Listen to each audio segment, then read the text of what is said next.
Hi everyone, I'm Bill.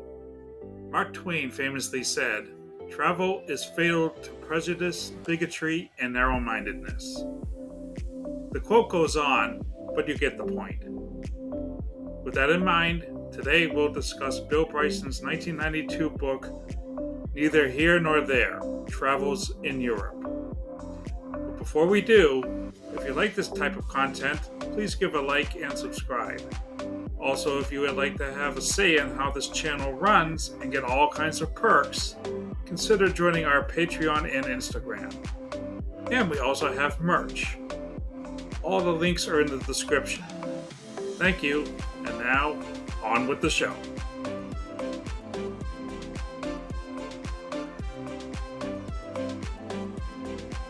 As I've mentioned before, Bryson is one of my favorite writers, and travel writing is when he's at his best. In this case, he recreates a trip around Europe that he took with his friend Stephen Katz back in the 1970s. Now, in this book, 20-ish years later, 1990, Bryson retraces his steps as a solo traveler, exploring all the old places and marveling at how things changed, for better and worse. Starting in the northernmost of Scandinavia and traveling through the continent, France, Italy, Germany, Switzerland, and even through the newly ripped apart Iron Curtain into Russia and some of the free former Soviet satellites, amongst other places. It is in this part of the trip that Bryson notices the most changes from 20 years before. With Gorbachev at the helm, the Russians were desperate for anything from the West. Throughout his travels, Bryson has good times and bad. His story about being pickpocketed by Roman gypsies and the aftermath shows how hard it is to follow through sometimes with Twain's statement. On the other hand, his day or two in Liechtenstein, the only country on the continent that I personally have any interest in, was a better time, more or less. At each stop on the journey, Bryson tells us all about his accommodations, his food, transportation methods, and how much he has to drink. Spoiler alert, it's a lot.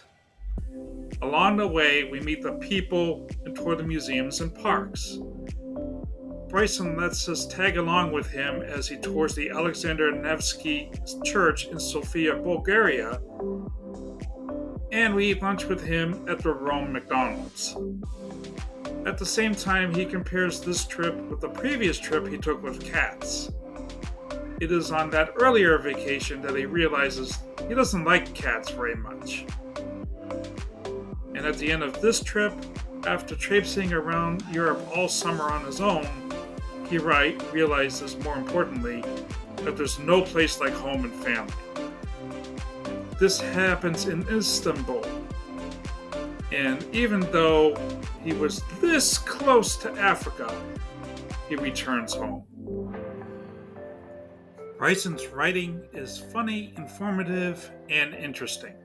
He brings us deep into the heart of Europe, not just physically and geographically, but culturally, at least as it was in the early 90s. He's the travel writer I want to be when I grow up. I highly recommend this book. Have you ever taken a summer in Europe? Where did you go? Let me know down in the comments. And if you like other book reviews, please check out this playlist right here. Thank you for watching, and please, as always, keep on reading.